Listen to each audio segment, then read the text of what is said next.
Hi everybody. So tonight we're going to talk a little bit about conversion factors. And I'm going to show you this handy little chart that I use to do my conversion factors. Most textbooks, including our textbook, are going to show you conversion factors with a whole bunch of different numbers. And actually you don't need to memorize all of those. If you remember this chart and some basic conversions, you can actually convert to any of these sets of units very, very easily. So I'm going to show you some simple stuff that some you may already know and some you don't. And I'm going to show you how to use this chart for linear measurement, for area, and for volume. So first of all, let's start with our chart. Some things that we already know. I like to think of this chart as kind of the Canadian border at the top and the American border at the bottom, and the Canadian units at the top and the American units at the bottom. So the first thing we need to look at is the metric units. So we know that, or we should know, that there are 10 millimeters in 1 centimeter, and we should know that there are 100 centimeters in 1 meter, and that there are 1,000 meters in 1 kilometer. So very simply, if I want to convert 1 kilometer to meters, I would have to go from kilometers to meters. If I had 1 kilometer, I would have 1,000 meters. So I need to multiply by 1,000. And if I had 1,000 meters and I wanted to convert that into kilometers, I would have to divide, right? The same thing happens if I want to go from meters to centimeters. I would have to make a jump, and I would have to multiply. And if I'm moving in this direction, I would have to divide. And I'm going to show you why I'm showing you this in 1 second here. Just let me write it all out on the board for you. Okay, there we go. So I can actually use this chart in multiple steps. So if I have 1 kilometer and I want to know how many millimeters I have, I just have to go back through all of these jumps. Okay, so if I have 1 kilometer and I multiply it by 1,000, it would turn it into meters. And then I multiply by 100, it would turn it into centimeters. And then I multiply by 10, it would turn it into millimeters. So I would know how many how many millimeters there are in 1 kilometer. And the same thing on the American side of the border. So I'm going to change my pen to blue. And I know that there are 12 inches in 1 foot. And you may or may not know, but there are 3 feet in 1 yard. And there are, believe it or not, 1,760, kind of a weird number, yards in 1 mile. So if I want to convert from miles into yards, I know that there are 1,760 yards in 1 mile, so I'm going to move in this direction, which means I'm going to multiply. And if I have 1 yard and I want to turn it into feet, I know I have 3, so I'm going to multiply. And if I have 1 foot and I want to turn it into inches, I'm going to multiply. And if I'm going backwards, I am going to divide.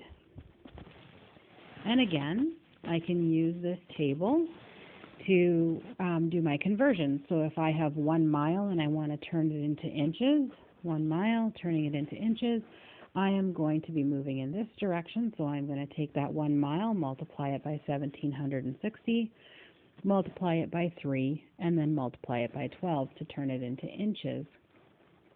Now that's pretty simple stuff. But what about if I want to go to across the border here?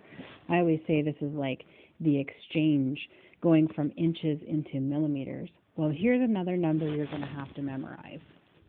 Okay? And that is that there are 25.4 millimeters in 1 inch. So if I have 1 inch, I have 25, oh, that's a terrible arrow, 0.4 millimeters, so I'm going to multiply. And if I have 25.4 millimeters and I want to turn it into inches, I am going to divide. Okay, so let's take a second, and I'm going to show you how to use this chart, okay? So let's say we wanted to do a little example here of how to use this chart. I'm going to use purple. Let's say we have 1 yard, and I want to find out how many meters that is. Okay? How many meters are there in 1 yard? Well, I could use a conversion calculator, which is fine.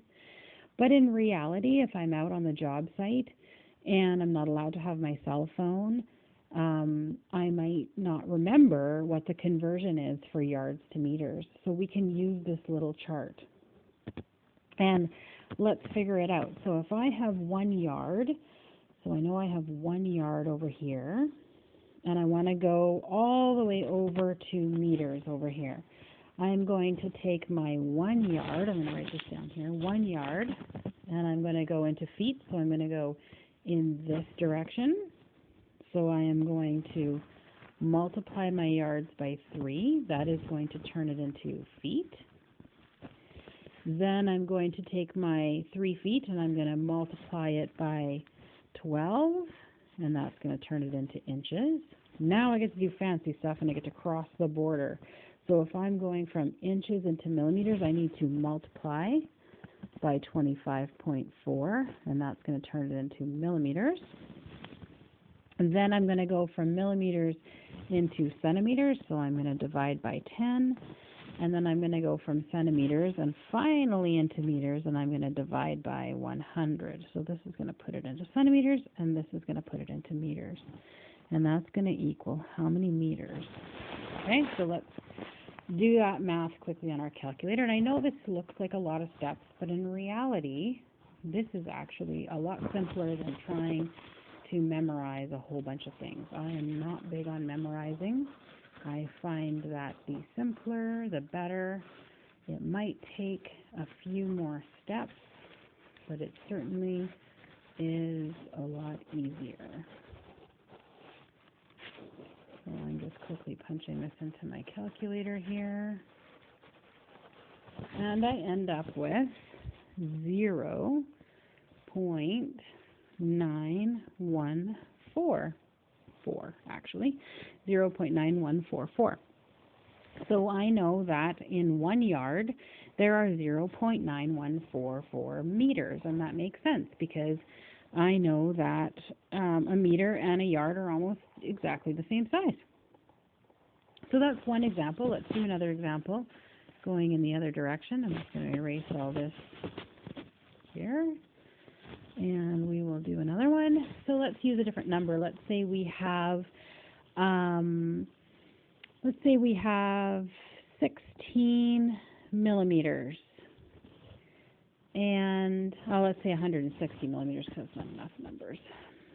1600, let's say. 1600 millimeters, and I want to know how many feet that is. Okay, so I'm going to start with my 1600 millimeters, and I am going to convert that into feet. So let's do our jumps here. We're going to start with 1600 millimeters, so I'm going to go across the border here. So I'm going to divide by 25.4, and that's going to put me into inches. And then I'm going to go from inches into feet, so I'm going to divide again by 12.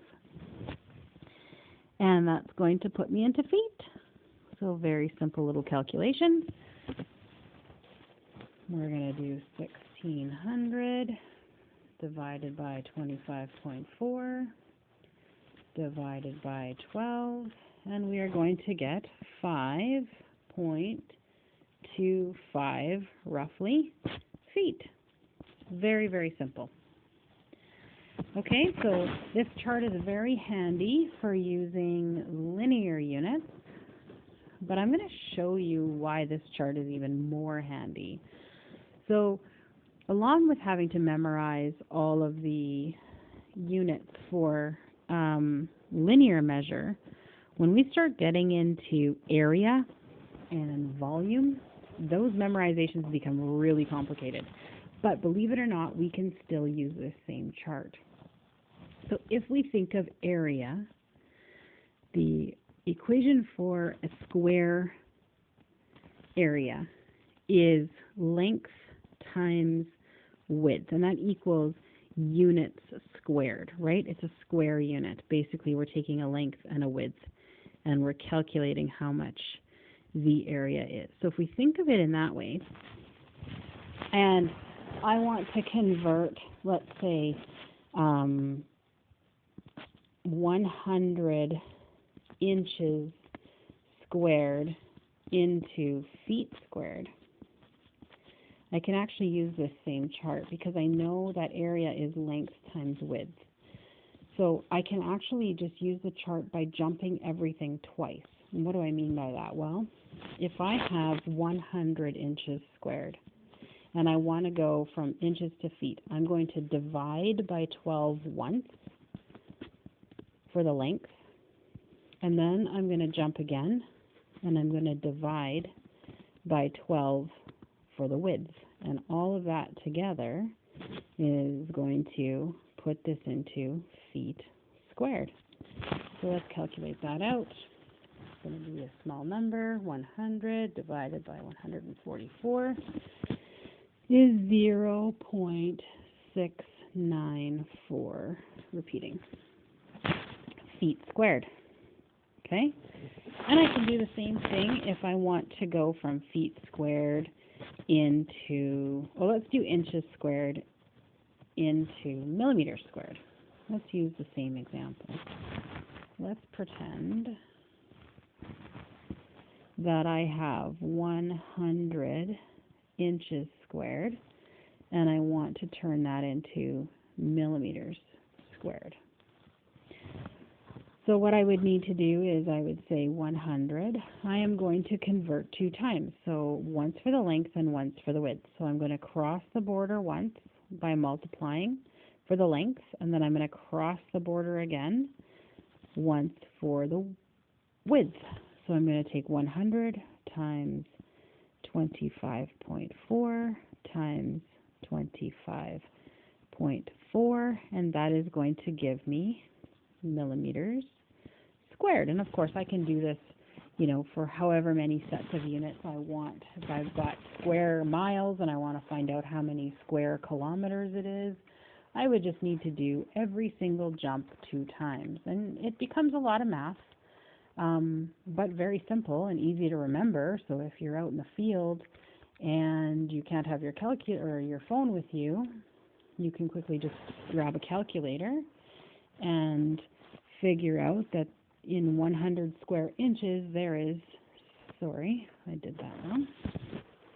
There it is, 64,516 millimeters squared. Very simple. All right, so the last one is volume. And you're never going to guess how to do this.